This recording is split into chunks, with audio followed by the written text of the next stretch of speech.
Hello everyone, मैं अंकुर वाबेले आप सभी का स्वागत करता हूं आपके अपने चैनल मैग्नेट ब्रेन्स हिंदी पर। मैग्नेट ब्रेन्स हिंदी एक ऐसा प्लेटफॉर्म है जो हिंदी माध्यम की कक्षा 7वीं से लेकर कक्षा 12वीं तक का संपूर्ण पाठ्यक्रम बिल्कुल निःशुल्क में उपलब्ध करा रहा है। मतलब आपको यहां पर किसी प्रकार का कोई पेमेंट नहीं करना है, ना ही कोई सब्सक्रिप्शन परचेज करना है। सभी वीडियोस आपको यहां पर मिलते हैं बिल्कुल निःशुल्क, वो भी क्वालिटी कंटेंट और क्वालिटी टीचर्स के साथ। तो इस वीडियो के माध्यम से हम अपना एक नया चैप्टर स्टार्ट करने वाले हैं। चैप्टर होने वाला है कक्षा 10वीं के भूगोल का चैप्टर नंबर 6। चैप्टर नंबर 6 का नाम क्या है? विनिर्माण उद्योग। तो हम विनिर्माण उद्योग को यहां से शुरू करने वाले हैं। ये एक बिल्कुल फ्रेश चैप्टर होने वाला है, मतलब आपने अभी जो भी पढ़ा है उसका कोई कनेक्शन इसके साथ नहीं है, और यहां से आप इस चैप्टर को बहुत अच्छे तरीके से आप कवर कर सकते हैं। यहां पर हम एक एक करके हर एक कॉन्सेप्ट के ऊपर उसके बात करने वाले हैं। इस वीडियो के अंदर हम जो पढ़ेंगे वो पढ़ने वाले हम इस चैप्टर का परिचय, मतलब एक्चुअल में इसके नाम का मतलब क्या है, विनिर्माण उद्योग का मतलब क्या होता है, साथ ही साथ इस चैप्टर के अंदर हमारे और कौन कौन से टॉपिक कवर होने वाले, हम क्या क्या देखने वाले, वो सारा ओवरव्यू इस चैप्टर के अंदर देखेंगे। तो ये हमारा परिचय वाला वीडियो होने वाला है। इसमें हम चैप्टर का परिचय जानेंगे, उसकी विशेषताओं के बारे में जानेंगे, और चैप्टर कैसे प्रोसीड होगा आगे, मतलब कैसे बढ़ेगा आगे, कौन कौन से टॉपिक होंगे, उन सबको हम यहां पर देखने वाले हैं। तो चलिए चलते हैं आगे, बढ़ते हैं अपने परिचय की तरफ कि परिचय क्या कहता है। परिचय में अगर आप देखें तो हमारे जो चैप्टर का नाम है इसको कहते हैं विनिर्माण उद्योग, है ना। क्या कहते हैं? विनिर्माण उद्योग। अब इसमें दो शब्द जुड़े हुए, अंग्रेजी में इसको आप कह सकते हैं मैन्युफैक्चरिंग इंडस्ट्रीज, है ना। तो दो शब्द उसमें भी जुड़े हुए। विनिर्माण एक अलग शब्द है और उद्योग एक अलग शब्द है ना। इंग्लिश में अगर हम बात करें कि मैन्युफैक्चरिंग एक अलग पार्ट है और इंडस्ट्रीज एक अलग पार्ट है। इंडस्ट्रीज कई प्रकार की होती हैं। आप जब भी हम अभी थोड़ा धीरे धीरे आगे बढ़ेंगे तो आपको मैं कई प्रकार के उद्योगों के बारे में बताऊंगा जहां पर निर्माण कुछ नहीं होता, बनाते कुछ नहीं है, लेकिन उद्योग कहलाता है। जैसे आपने देखा होगा कि एजुकेशन इंडस्ट्रीज भी आपने नाम सुनी होगी, शिक्षा उद्योग आपने नाम सुना होगा, नया नाम आया है, जहां पर पैसे लेकर पढ़ाया जाता है। लेकिन हम लोग कैसे हैं, हम आपको कोई पैसा नहीं देते, तो हम इसमें अपवाद हैं। हम क्या हैं, हम बिल्कुल सब कुछ फ्री आपको उपलब्ध कराते हैं। तो जहां पर भले कुछ चीज का निर्माण करें या ना करें, कोई सामान बनाए या ना बनाए, लेकिन जहां पर बड़े स्तर पर पैसे का लेन देन होता है, जिस माध्यम से बड़े स्तर पर पैसा हम बनाते हैं, उनको उद्योग का दायरा लोग कह देते हैं। जैसे नाई की दुकान पर आप जाते हैं, बाल कटवाते हैं, लेकिन वो आपका कुछ बनाता थोड़ी, आपका घटा देता है। आपके बाल बड़े हो गए, वो घटा देता है, अब बदले में आप उसको पैसा देते हैं। तो इसको लोग क्या कहने लगे, बार्बर इंडस्ट्रीज कहलाने लगी, है ना, या नाउओं की दुकान कहलाने लगी, या सैलून इंडस्ट्रीज कहलाने लगी। ऐसे कुछ नाम यहां पर देना इन्हें स्टार्ट कर दिए कि भाई ये तो एक जैसे कॉस्मेटिक आइटम हो गए या ब्यूटी पार्लर का चलन हो गया, उसमें कुछ होता थोड़ी है अलग से, आपके ऊपर ही डेंटिंग पेंटिंग करके थोड़ी चमका दिया, आधा घंटे के लिए पैसे ले लिए। तो उद्योग का मतलब क्या, जब लार्ज स्केल पर होने लगता है तो उसका उद्योग कहते हैं। हालांकि यहां पर हम जो बात कर रहे हैं वो विनिर्माण मतलब मैन्युफैक्चरिंग, उद्योग मतलब इंडस्ट्री से। विनिर्माण का मतलब इसमें आपको दो शब्द, विनिर्माण के अंदर भी आपको दो शब्द देखने को मिलेंगे। कैसे कैसे दो शब्द, अगर हम इस पर बात करें तो इसमें आपको एक वी देखने को मिलेगा। अगर हम वी को अलग कर दें और फिर आप इस शब्द को देखें तो इसका मतलब है निर्माण। और निर्माण का मतलब आप क्या समझ सकते हैं, कोई चीज बनाने को लेकर है, उसी को विशुद्ध फॉर्म में हम क्या कह देते हैं, विशुद्ध रूप से विनिर्माण कह देते हैं। उद्योग का मतलब कोई ऐसी जगह, उद्योग का मतलब कोई ऐसी जगह जहां पर इनको बनाया जा रहा होगा मशीनों की सहायता से, मजदूरों की सहायता से, या किसी विशेष परिस्थितियों के अंदर बना रहे होंगे उस जगह को। जैसे आपका शर्ट बनाते हैं तो शर्ट चौराहे पर थोड़ी बनती, एक विशेष जगह होगी जहां इसकी मशीन लगी होगी, जहां इसके कारीगर लगे होंगे, जहां इस पर काम कर रहे होंगे, तो वो विशेष जगह क्या हो जाती है, उद्योग कहला जाती है। तो ऐसे ही अब ये शर्ट बनाने का क्या हो गया, शर्ट बनाई जा रही है, बन रही है ना कपड़े से, तो क्या हो गई, ये क्या हो गई, शर्ट मैन्युफैक्चरिंग हो गई, टी शर्ट मैन्युफैक्चरिंग हो गई। मतलब क्या हो गई, शर्ट का निर्माण उद्योग हो गया, उसका उद्योग लगा दिया गया वहां पर। तो चैप्टर से आपको समझ में आ गया कि यहां पर हम कुछ ना कुछ बनाने की बातें कर रहे हैं, मिटाने की बात नहीं कर रहे हैं। अब बनाने की बात से आया कि भाई ये इतना इंपॉर्टेंट क्यों है जिसको हमने अपने सिलेबस के अंदर रखा है। इंपॉर्टेंस के पीछे आप जाएंगे कि जब भी आप किसी चीज का, जैसे आप नाई के पास जाते हैं, उदाहरण फिर से मैंने वही नाई वाला लिया, आप बाल कटवाने के लिए जाते हैं, जबकि आपके पहले से बड़े हुए बाल हैं, और आप उसके पास गए, उसने आपको थोड़ा सा आपके ऊपर काम कर दिया और आपको थोड़ा सा अच्छा कर दिया, पैसा देकर आए। जबकि बाल आपके पास थे, आप चाहते घर में काट लेते, हो सकता तिरछे विरछे कट जाते, एक कैंची यहां से ज्यादा, एक यहां से, है ना, और आपके गड़बड़ हो जाते बाल। फिर भी आप जानते हैं कि वो काट ही रहा है, हमारे बाल काट देगा, और उसके बाद भी आप भाई क्यों? क्योंकि उसने आपको वेल डेकोरेटेड कर दिया, बहुत अच्छे तरीके से आपको सजा दिया, सजाने के बाद आप वहां से आए, उसको कुछ दाम देकर आए। मतलब जब आप उसकी दुकान पर गए तो उसने आपके ऊपर कुछ क्रिया करी। क्रिया मतलब क्या कि आपके बाल काट दिए, दाढ़ी सेट कर दिए, एकदम क्रीम पाउडर लगा के आप वहां से निकले, तो आप पहले से ज्यादा अच्छे लगने लगे, सभ्य लगने लगे। तो अब यहां पर है ना, जैसे ही आप उद्योग में जाएंगे तो कुछ ऐसी चीज, जब आप गए थे तब आपके बालों को क्या कह सकते हैं, कच्चा, मतलब उसमें उतने अच्छे तरीके से सेट होते तो क्यों जाते, सेट नहीं थे ना, तभी गया। तो ऐसे ही विनिर्माण उद्योग का मतलब यह है कि जब हम कोई चीज इसमें डालेंगे, जब कोई चीज हम इसके अंदर डालेंगे और उससे फैक्ट्री से होकर उस पर कोई क्रिया होकर निकलेगी तो वो बहुत अच्छी हो जाएगी, उसकी कीमत थोड़ी बढ़ जाएगी। जैसे आप देखें, किसी की शादी में जाना होता है तो डेंटिंग पेंटिंग करवाने जाते कि नहीं जाते हैं, बताओ भाई, शादी तो करते होंगे ना, टेंट जाते हैं डेंटिंग पेंटिंग करवाने के लिए, तो जाते ही होंगे, क्यों जाते हैं, ऐसे चले जाओ ना, सोच मुंह उठा कंघी नहीं करी, ऐसे चले जाओ आप जैसे जाना, नहीं जाते ना कि भाई हम थोड़ा सा अच्छे देखें, हमारी वैल्यू बढ़ जाए, ऐसा ना कोई कह दे कौन आ गई। तो ऐसे ही जब चीजों की वैल्यू बढ़ानी पड़ती है, हमें कई सारी चीजों की वैल्यू बढ़ानी है, उसके लिए जरूरत किसकी है? अगर हम उद्योग के टर्म में बात करें, अगर हम फैक्ट्री के टर्म में बात करें, तो हमें जरूरत किसकी है? हमें विनिर्माण उद्योग की जरूरत है, हमें मैन्युफैक्चरिंग इंडस्ट्रीज की जरूरत है, हमें करना ही पड़ेगा। समझ में आई बात? तो अब देखते हैं क्या होता है ये विनिर्माण उद्योग के अंदर।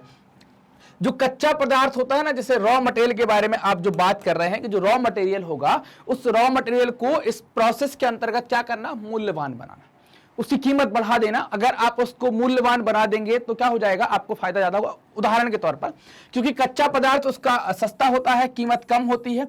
सस्ता क्यों होता है? जैसे मान लीजिए कच्चे पदार्थ पर अपन ने गेहूं को ले लिया, गेहूं क्या है कि सस्ता है, और अगर आपने इस पर विनिर्माण उद्योग के द्वारा कोई प्रक्रिया करके मूल्यवान पदार्थ में, मतलब आपने ब्रेड में परिवर्तित कर दिया, आपने रोटी बना दी, आपने पाव बना दिया, आपने कुलचा बना दिया, आपने कुछ भी बना दिया, टोस्ट बना दिया, है ना, या कुछ भी आपने जो भी खाने की चीज बना दी, तो अब उसकी कीमत आप देखो। यहां पर अगर हम गेहूं की कीमत आज के भाव के हिसाब से देखें तो 25 रुपए से लेकर 30 रुपए प्रति केजी के आसपास आपको दाम देखने को मिल सकते हैं। ये दाम आपको देखने को मिलेंगे। अब 25 रुपए से लेकर 30 रुपए किलो के हिसाब से आपको दाम देखने को मिलेंगे। अगर आप इकट्ठा खरीदते हैं तो आपको ये दाम कई बार 20 रुपए किलो के आसपास भी देखने को। अब इसको क्या किया? गेहूं को आपने परिष्कृत कर दिया। कैसे? यहां पर कोई एक चीज हमने लगा दी कि आपने कोई फैक्ट्री लगा दी, यहां पर है ना, कोई फैक्ट्री लगा दी, और फैक्ट्री के अंदर आप कहां गए? आपने उसके ऊपर कोई काम कर दिया है ना, कुछ यहां पर मान लीजिए आपने यहां पर, एक मिनट, यहां पर आपने उसके ऊपर कोई फैक्ट्री लगाई, यहां पर कोई फैक्ट्री आई और उस पर आपने कुछ काम कर दिया। मतलब ये गेहूं गया इस फैक्ट्री के अंदर, गेहूं से बन गया आटा, और आटे से बना दिया आपने क्या? ब्रेड और बिस्किट। क्या आपको 20 रुपए किलो ब्रेड मिलती है? 20 रुपए किलो बिस्किट मिलती है? खरीदी है कभी? 5 रुपए का बिस्किट का पैकेट लेके आते हो 40 ग्राम का, 10 रुपए का लेके आते हो 60 ग्राम का। तो आप समझ लीजिए कि यहां पर 1 केजी की कीमत आपको कितनी लग रही है? लगभग 25 रुपए के आसपास आपको 1 किलो की कीमत लग रही है। यहां बिस्किट आप कितने खरीद रहे हो? 10 रुपए की 60 ग्राम। मतलब अगर हम 60 ग्राम मान लें या हम 100 ग्राम मान लें तो आप कितना खरीद रहे हो? 25 रुपए की चीज कितनी बढ़कर हो गई? 4 गुना कीमत बढ़ गई, है ना। यहां पर ब्रेड आप देखते हो ना, ब्रेड आप 20 रुपए 30 रुपए खरीदते होंगे, तो 250 ग्राम की 30 रुपए की ब्रेड आती है। अब अगर उसको 1 किलो की बनाना है तो इसमें 4 का मल्टीप्लाई, मतलब 4 पैकेट करने पड़ेंगे। 30 रुपए का एक आता है तो 4 कितने होगा? 120 रुपए की, जबकि आटा कितने का है? 25 का। तो ये फर्क होता है किसमें? ये फर्क होता है विनिर्माण उद्योग के अंदर। अगर कोई भी चीज ऐसे प्रोसेस होकर जाती है तो क्या हो जाती है? मूल्यवान हो जाती है। जैसे आपने देखा होगा कई बार, कई सारी चीजों पर अगर मैं बात करूं, आप जब शर्ट लेकर आते हैं तो आपने कई बार देखा कपड़ा सस्ता आता है लेकिन सिला सिलाई महंगा आता है। कपास की कीमत कम है, धागे की कीमत ज्यादा है। जब कपड़ा आप दुकान से खरीदते हो कट पीस वाले से, तो वो आपको हो सकता है कि पैंट शर्ट का कपड़ा आपका 300 में आ जाए, और जब टेलर के पास जाओ तो सिलाई 300 लग जाए। फिर उसके बाद 600 रुपए में आपका 700 रुपए में तैयार हुआ। लेकिन आप कई बार जब सिलाया लेते हैं तो वो थोड़ा सा महंगा भी कई बार पड़ जाता है, अगर अच्छा लेते हैं आप तो वो क्या कर रहा है कि अगर जैसे आप कपास देख लो, खेत में कपास कितनी होती है ना, कपास कितनी सस्ती है, कपास से जब कपड़ा बनता है वही कितना महंगा हो जाता है। तो कच्चे पदार्थ को मूल्यवान पदार्थ में परिवर्तित करना, उसका उत्पादन करना ज्यादा स्तर पर, उससे फायदा कमाना, अपना और अपने देश का भला करना, ये आप क्या कहलाएंगे? ये विनिर्माण उद्योग का मुख्य उद्देश्य यहां पर होता है। तो बात समझ में आई कि विनिर्माण उद्योग यहां पर क्या होने वाला है। क्लियर? अब जैसे ही आप उदाहरण के तौर पर, हमने अभी ब्रेड और गेहूं का कॉन्सेप्ट लिया था, यहां पर आप कपास का ले लीजिए, गन्ने का ले लीजिए। कपास जो है, कपास से आप जब कपड़ा बनाते हैं ना, इस कपास से जब आप कपड़ा बनाते हैं तो इसकी कीमत आप देखें बहुत कम है। ये शर्ट जो होगी, मतलब जो रखी है यहाँ पर, 500 से 1000 रुपए के बीच में इसकी कीमत आराम से होगी। और यहां पर अगर इस पर 1 किलो भी नहीं चढ़ेगी, है ना, ये कितने में हो जाएगी? ये हो जाएगी आपकी मतलब हो सकता है 200 ग्राम, 250 ग्राम, 300 ग्राम, 400 ग्राम में शर्ट आपकी तैयार हो जाए। कपास आप देखेंगे कि कितने की जा रही है, 200 से 300 रुपए किलो या 400 रुपए किलो में कपास जा रही। तो क्या है कि भाई कपास से क्या करेंगे, अब इसमें करना क्या पड़ेगा, कपास से बनाएंगे हम सूत, सूत को थोड़ा मजबूत करेंगे, धागा अच्छा सा बना देंगे, धागे से बना देंगे कपड़ा, और कपड़े से बना देंगे क्या, ड्रेस। तो अब इतनी प्रक्रिया अगर हो गई तो उसकी इस कपास की कीमत बढ़ गई। अगर आपके पास ये प्रोसेस नहीं है तो आप कपास को क्या करेंगे, बेच देंगे डायरेक्ट। तो आपको फायदा क्या होगा, ज्यादा होगा क्या, नहीं। आप किसी दूसरे देश को बेच देंगे या किसी फैक्ट्री वाले को बेच देंगे तो आपको फायदा होगा, नहीं होगा। तो फिर क्या है कि भाई इस कपास की कीमत कैसे बढ़ेगी, तो आप इसकी प्रोसेस करो, सूत बनाओ, धागा बनाओ, कपड़ा बनाओ, फिर आप बेचो, तो आपको कीमत क्या होगी, ज्यादा यहां पर मिलेगी। क्लियर बात। तो यही बात हम यहां पर करने वाले थे कि कपास से जैसे कपड़ा बना दिया। उदाहरण के तौर पर चाय सबने पी है कि नहीं पी है, आपने देखा होगा चाय में कई बार आपने सुना होगा, एक पिक्चर भी आई थी, चीनी कम है, तो कई सारे लोग चीनी कम भी पीते होंगे, कई सारे लोग चीनी ज्यादा भी पीते होंगे। अब ये चीनी किससे बनती है, गन्ने से। गन्ने की कीमत आप समझो, किसी के खेत पर जाओगे, उससे 4 गन्ने आप ऐसे ले आओगे, बोलना गन्ने देना 4, हमें ऐसे ही चूसना है गन्ने, हमें इनको खाना है, तो गन्ने आप ले आए। क्या किसी दुकानदार के पास जाकर आप कह सकते हैं कि 4 किलो चीनी देना, हमें चाय बनानी है बिना पैसे की, नहीं देगा। क्या हुआ, गन्ने को परिष्कृत करके, गन्ने को मैन्युफैक्चरिंग इंडस्ट्री में डालकर उससे रस निकालकर चीनी बना दी, और चीनी की कीमत आप समझ सकते हैं क्या हो गई है आज। जिसे आप देखते होंगे, समाचारों में पढ़ते होंगे कि 200 से 300 रुपए क्विंटल आपका क्या मिलता है, इनका समर्थन मूल्य है 300 या 400, आप इतना मान लो प्रति क्विंटल का। जबकि शक्कर की या चीनी की आप अगर रेट की बात करेंगे तो ये कितनी है, 40 रुपए केजी है ना, क्या है, 40 रुपए केजी आपको ये देखने को मिलेगी।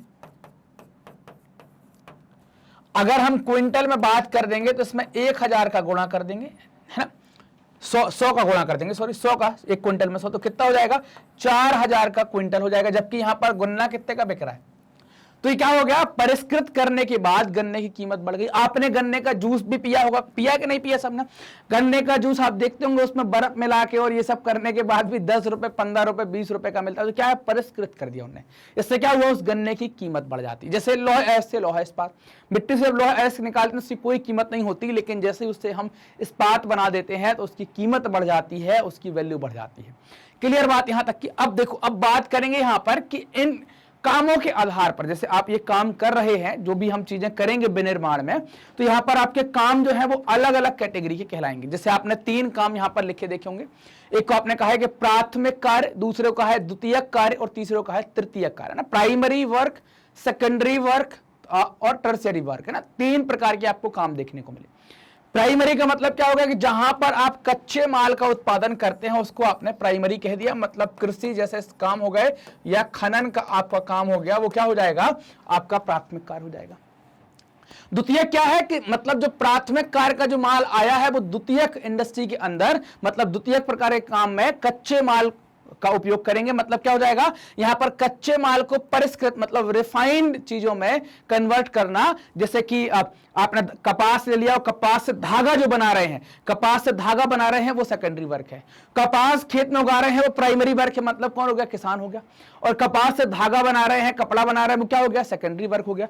सर्विस कौन, मतलब ये टर्शियरी सेक्टर या टर्शियरी वर्क का मतलब क्या हो गया, ये तृतीयक, मतलब यहां पर सेवा करेंगे। आप जिस मशीन से धागा बना रहे हैं वो खराब हो गई, कौन सुधारेगा।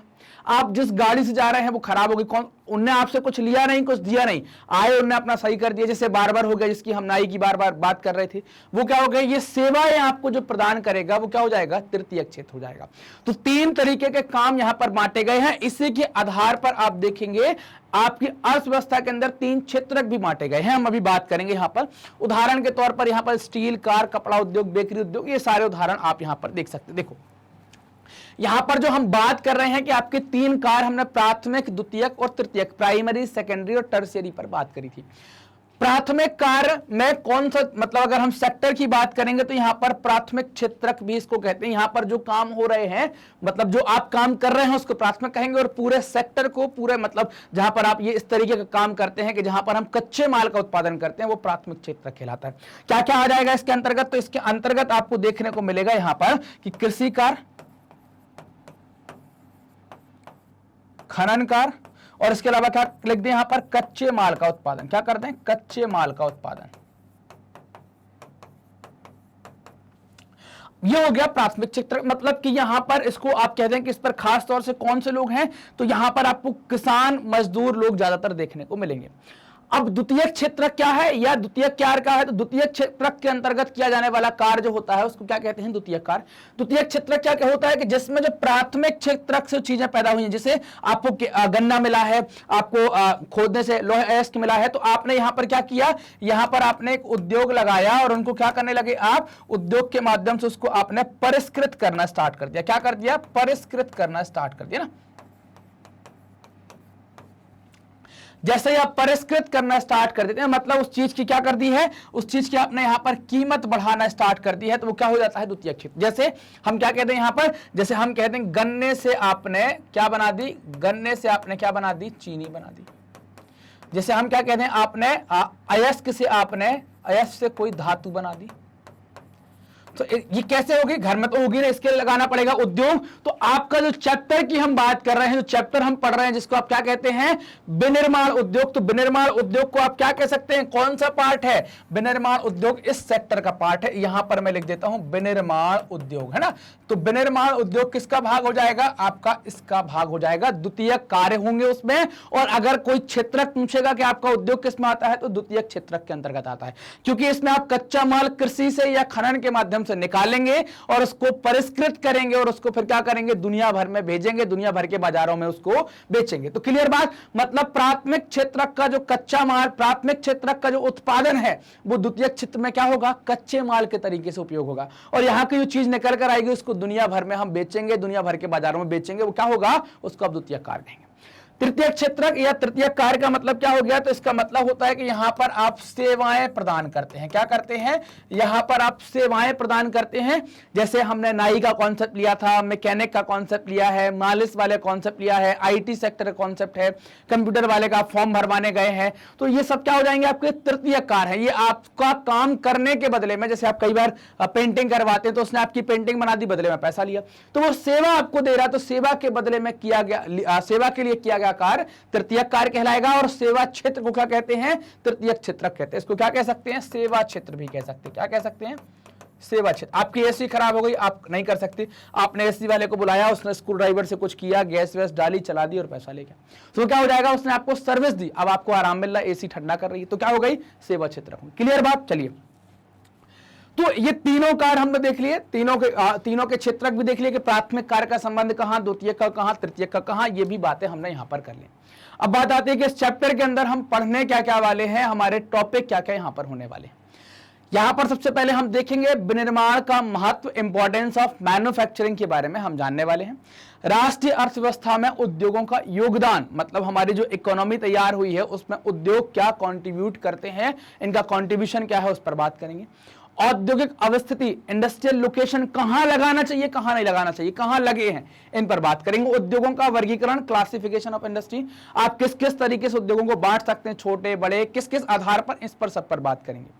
कृषि आधारित उद्योग, एग्रो बेस्ड इंडस्ट्रीज पर बात होगी, मिनरल बेस्ड इंडस्ट्री पर बात होगी, खनिज आधारित उद्योग, तो ये हमको यहां पर देखना है। रसायन उद्योग के ऊपर बात होगी, उर्वरक उद्योग के ऊपर बात होगी, सीमेंट इंडस्ट्री के ऊपर भी हम देखेंगे क्या होती है सीमेंट इंडस्ट्री, मोटर गाड़ी उद्योग, ऑटोमोटिव इंडस्ट्रीज, सूचना प्रौद्योगिकी और इलेक्ट्रॉनिक उद्योग, है ना, इंफॉर्मेशन टेक्नोलॉजी और इलेक्ट्रॉनिक्स इंडस्ट्रीज, इनके ऊपर भी हमें बात करनी है, इन सबको हमें देखना है। मतलब अल्टीमेटली यहां पर हम सब चीजें बनाने की बात करें, कैसे बनती हैं, बनाने के लिए क्या दशाएं होनी चाहिए, क्या आदर्श स्थितियां होनी चाहिए, किन किन चीज की आवश्यकता होती है, क्या क्या हमें चुनौतियों का सामना करना पड़ेगा, उन सब चीजों को यहां पर हम देखने वाले हैं। अब हर सिक्के के दो पहलू होते हैं, तो जब आप इंडस्ट्री लगाएंगे तो पर्यावरण को कुछ नुकसान भी होगा, तो हम औद्योगिक प्रदूषण और उसको कम करने के उपाय, औद्योगिक प्रदूषण और पर्यावरण निम्नीकरण, पर्यावरण को जो नुकसान हो रहा है उसके ऊपर बात करेंगे। इसमें कई प्रकार के प्रदूषण हैं, जैसे वायु प्रदूषण, जल प्रदूषण, तापीय और ध्वनि, air, water, thermal and noise pollution, इन सारे पॉल्यूशन के ऊपर हम बात करेंगे क्या है, और पर्यावरण जो इन पॉल्यूशन से जो नुकसान हो रहा है उसकी रोकथाम क्या करें, है ना। तो पर्यावरणीय निम्नीकरण की रोकथाम क्या हो सकती है, एनवायरमेंट के डिग्रेडेशन को लेकर हम क्या, मतलब उसका डिग्रेडेशन हो रहा है तो हमें क्या कदम उठाने चाहिए कि उसकी रोकथाम की जाए, ये सारी बातें हम यहां पर करने वाले हैं। तो ये हमारा परिचय था, हमने देखा कि हम अपने चैप्टर के अंदर क्या कवर करेंगे, तो सारे जो व्यू है, मतलब कौन कौन से टॉपिक हैं, सारे एस्पेक्ट हमने बात करी कि हम यहां से सारी चीजें यहां पर कवर करेंगे। ऑलमोस्ट पूरे चैप्टर की एक एक छोटी छोटी बात हम यहां पर कवर करने वाले हैं।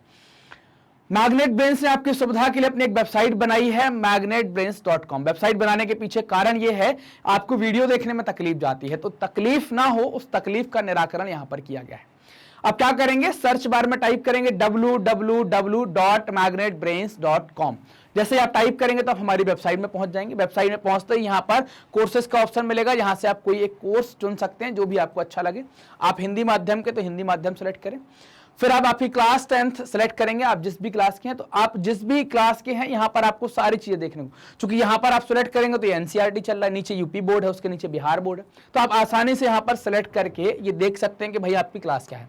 जैसे ही क्लास 10 सेलेक्ट करिए, क्लास 10 के सारे टीचर्स आपके सामने जो सब्जेक्ट पढ़ना है पढ़ सकते हैं। मान लीजिए आप भूगोल पढ़ रहे हैं, यहां पर आपकी बुक है एनसीईआरटी, आपने क्लिक किया वॉच नाउ पर, जैसे ही वॉच नाउ पर क्लिक किया चैप्टर वाइज प्लेलिस्ट आपके सामने। अब जो चैप्टर पढ़ना है ना, इस पर क्लिक कर उसके सारे टॉपिक खुल जाएंगे और हर एक टॉपिक को आप आसानी से देख सकते हैं, अपने नोट्स बना सकते हैं, अपना मतलब अपने कॉन्सेप्ट क्लियर कर सकते हैं। कोई डाउट है, कोई शंका है, कुछ नहीं आ रहा है, तो उसको भी आप यहां पर हल कर सकते हैं। तो इस तरीके से वीडियो चल जाएगा। पूरा वीडियो देखा, आपको लग रहा है कि यार एक और टॉपिक हम तुरंत खत्म कर देते हैं, तुरंत आप नेक्स्ट वीडियो के बटन का उपयोग करें और एक और टॉपिक निपटाएं, फिर एक और निपटाएं, खूब पढ़ें, ऐसी हमारी इच्छा है। आप सभी लोग जानते हैं कि मैग्नेट ब्रेन्स हिंदी माध्यम के विद्यार्थियों के लिए कक्षा 7वीं से लेकर 12वीं तक का संपूर्ण पाठ्यक्रम बिल्कुल निःशुल्क में उपलब्ध करा रहा है। ये जो पाठ्यक्रम या सिलेबस कवर किया जा रहा है, ये वीडियो के फॉर्म में है। तो ये वीडियो आपको कहां मिलेंगे, तो आपको मिलेंगे आपके अपने चैनल मैग्नेट ब्रेन्स हिंदी पर। तो आपको क्या करना है, आप समझ गए होंगे, आपको मैग्नेट ब्रेन्स हिंदी को सब्सक्राइब करना है। आप जो वीडियो देख रहे हैं, देख लिए, उनको लाइक करें, अपने दोस्तों के साथ जरूर शेयर करें, ताकि सभी के पास जानकारी पहुंच सके, सभी लोग इस चीज का फायदा उठा सकें। कमेंट सेक्शन में जाकर आप अपने डाउट भी पूछ सकते हैं और आप हमें भी बता सकते हैं कि आपको वीडियोस कैसे लग रहे हैं। धन्यवाद।